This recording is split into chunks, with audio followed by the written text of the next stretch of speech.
Iran के member of parliament ने ऐसा बयान दिया है जिसके बाद ये क्लियर हो गया है कि ईरान अमेरिका की धमकियों से डरने वाला तो बिल्कुल नहीं है, बल्कि इस बार ईरान भी पूरी तरह से तैयार है। ये रहा ट्वीट। ईरान के मेंबर ऑफ पार्लियामेंट खुले में खेल रहे हैं। उन्होंने लिखा है कि अगर अमेरिका ने हम पर दोबारा हमला किया तो हमारे पास दूसरा सबसे अच्छा ऑप्शन अब ये होगा कि हम अपने यूरेनियम एनरिचमेंट को बढ़ाकर 90% कर देंगे। उधर यूएन में इंटरनेशनल क्रिमिनल कोर्ट में ईरान ने अमेरिका के खिलाफ केस फाइल कर दिया है कि हमारे न्यूक्लियर फैसिलिटी पर, जो कि मानवता के लिए, तरक्की के लिए, जनता के लिए इस्तेमाल हम कर रहे थे और करने वाले थे, अमेरिका ने उन पर हमला करके, हमारे न्यूक्लियर साइट पर हमला करके जनता को खतरे में, मुल्क को खतरे में डाल दिया है। मेरे दोस्तों, उधर अमेरिका में 3.8% यानी 3.8% बेरोजगारी बढ़ गई है। ये कैसी जंग लड़ी है गुलाबी सुअर तूने कि अमेरिका की जनता अच्छे से ठुक रही है। उधर आईआरजीसी के दिमाग में कुछ और है। आईआरजीसी की ये वीडियो देखिए। आईआरजीसी ने ड्रिल की है, ईरान की फौज ने ड्रिल की है और उस ड्रिल की तस्वीर आपके सामने है। ईरान ने इस ड्रिल के अंदर अपनी तमाम जंगी ताकत दिखाई है, अपनी कलाकारी दिखाई है। कहा जा रहा है कि ईरान ने दुश्मन को इशारा किया है कि वो हर तरह से जंग के लिए तैयार है। उधर भारत का बेड़ा गर्क होने वाला है। इसकी वजह कोई और नहीं, ईरान बाद में, मोदी पहले है। कैसे? जब चुनाव सर पर था तो असली जानकारी दी नहीं जनता को। रिपोर्ट आपकी स्क्रीन पर है। रिपोर्ट के हिसाब से भारत के अंदर 45 दिन की एलपीजी बची हुई है बस, और 60 दिनों का नेचुरल गैस और 60 ही दिनों का क्रूड ऑयल है हमारे पास। पूरी तरह से बेड़ा गर्क। मोदी जी ने रैलियों में इसलिए नहीं बोला, फिर लोग कहेंगे फिर मोदी जी आपका क्या प्लान है। मोदी जी का प्लान नहीं होता, चुनाव हार जाते। महंगाई नहीं बढ़ाई, सब कुछ कंट्रोल में रखा मोदी ने, ताकि जब चुनाव में जीत हो जाए, ठीक, तो उसके बाद हम हर चीज के दाम बढ़ा दें। यही तो हुआ है। अब मोदी जी घर में घुस के कह रहे हैं आपसे कि शादी हो, ब्याह हो, समारोह हो, सोना मत लेना। समझ रहे हो? क्योंकि सोना इनको चाहिए। सारा खेल है और बहुत बड़ा खेल है। उधर अमेरिका ने चाइना और ईरान पर पाबंदियां लगाई और कुछ बढ़ाई है, क्योंकि चाइना और ईरान लगातार ट्रेड कर रहे हैं। ईरान चाइना को साजो सामान एक्सपोर्ट कर रहा है। यूरोपीय यूनियन ने किया है ऐलान कि स्ट्रेट ऑफ हॉर्मुज में हम अपना ऑपरेशन एक्सपेंड कर सकते हैं, बढ़ा सकते हैं। अबे जाहिलो, तुम्हारी औकात नहीं थी ईरान के खिलाफ मैदान जंग में उतरने की। अब जब देख रहे हो कि अब सब कुछ आसान हो रहा है, तो जंग में कूदने की बातें कर रहे हो। बहुत बढ़िया।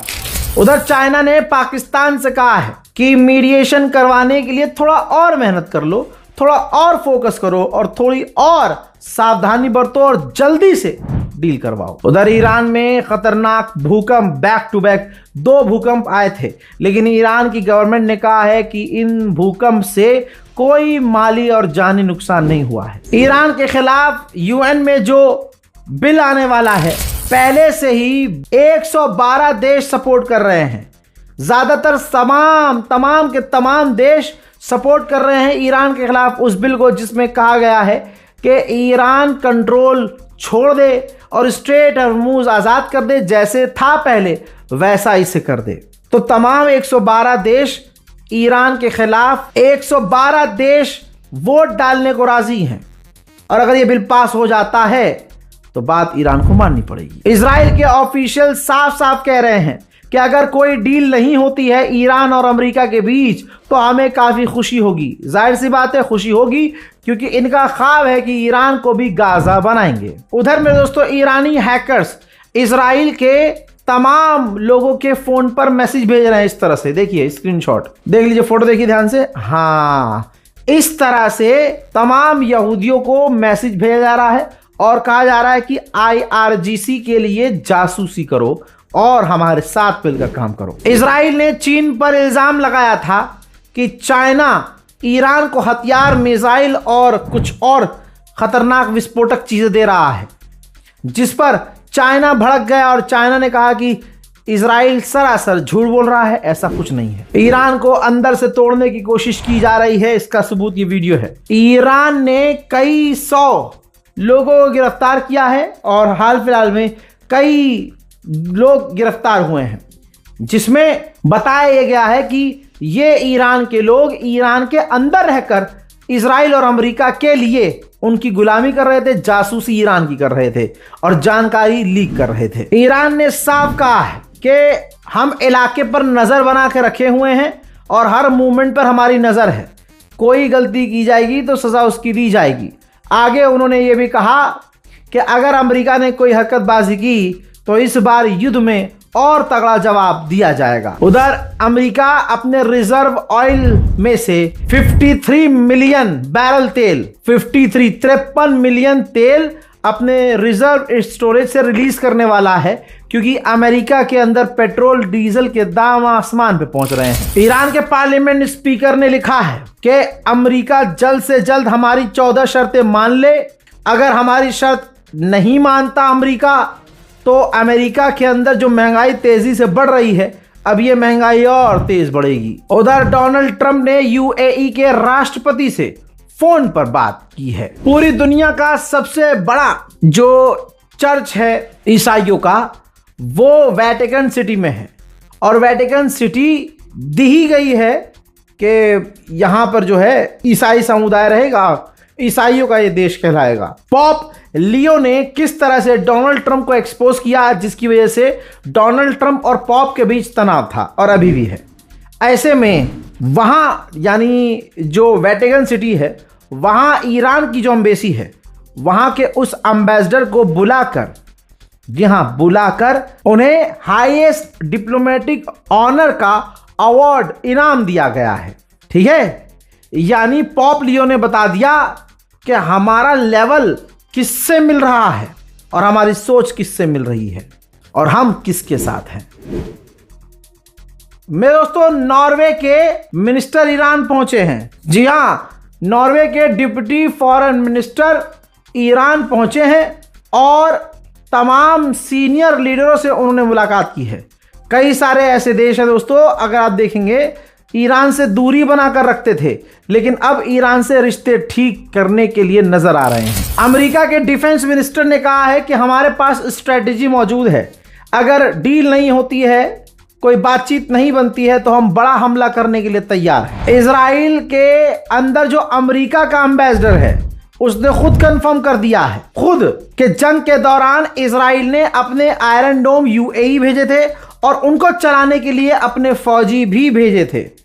ये चीज करने के बाद यूएई और इजराइल के रिश्ते और मजबूत होंगे, ऐसा कहा जा रहा है। हजरात, अमेरिका के अखबार लगातार अमेरिका की पोल खोल रहे हैं, तो डोनाल्ड ट्रंप नंगा हो गया है, बौखला गया, फिर से ट्वीट कर डाला और अपने देश के ही मीडिया पर भड़क गया और कहा कि ये लोग देश से गद्दारी कर रहे हैं, ये झूठ बता रहे हैं कि जंग में ईरान जीता है। अरे जीते तो हम हैं, ये गद्दार हैं, ये दूसरों को, दुश्मन को जीता हुआ बता रहे हैं।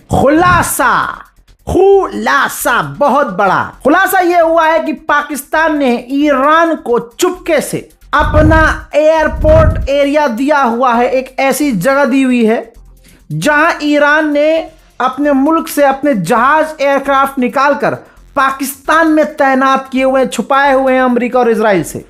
और भैया आगे की रिपोर्ट यह है कि सिर्फ पाकिस्तान नहीं, ईरान ने अफगानिस्तान के अंदर अपने जहाज खड़े किए हुए हैं छुपाकर, अमेरिका और इजराइल से। देख रहे हैं, यहां भारत के अंदर शिया सुन्नी चल रहा है, उधर तालिबान भी ईरान की मदद कर रहा है। जागो लानतियों, शिया सुन्नी करना बंद करो। अमेरिका का सेनेटर भड़क गया, यह है वीडियो।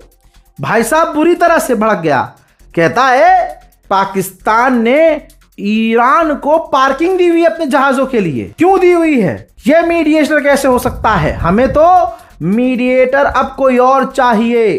पाकिस्तान ने हमसे गद्दारी की है। डोनाल्ड ट्रंप परेशान है।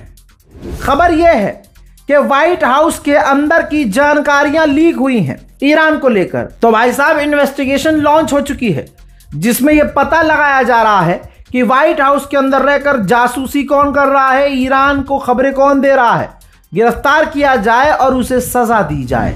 उधर मेरे दोस्तों अमेरिका ने फिर से पलटी मार ली है। अमेरिका यानी डोनाल्ड ट्रंप ने जो बैरिकेडिंग की हुई है उस पर अमेरिकी सरकार ने ही ऑफिशियल ने कहा है कि ये बहुत चिंता की बात है भैया, हमने जो ब्लॉकेज लगाया हुआ है उसका भी इतना खर्चा है कि हमें ये अपना ही ब्लॉकेज हम पर भारी पड़ता हुआ नजर आ रहा है। इस दौरान रशिया ने अपने मुल्क के अंदर दुनिया की सबसे बड़ी ड्रोन फैक्ट्री बना ली है, क्योंकि वो खुद तो इस्तेमाल कर ही रहा है और ईरान को भी ड्रोन बनाकर रशिया ने खूब एक्सपोर्ट किए हैं। मेरे दोस्तों डोनाल्ड ट्रंप से पूछा गया कि पाकिस्तान पर आपको भरोसा है, पाकिस्तान को एज अ मीडिएटर आप बदलना चाहते हैं, उसको उसके काम से हटाना चाहते हैं? तो ट्रंप ने साफ कहा कि नहीं, पाकिस्तान बहुत बढ़िया काम कर रहा है, हमें कोई दिक्कत नहीं है। ठीक, आगे उन्होंने ये कह दिया डोनाल्ड ट्रंप ने, गुलाबी सुअर ने, कि ईरान जल्द से जल्द हमारी बात, हमारी शर्त मान ले, वरना हम उसे जड़ से खत्म कर देंगे।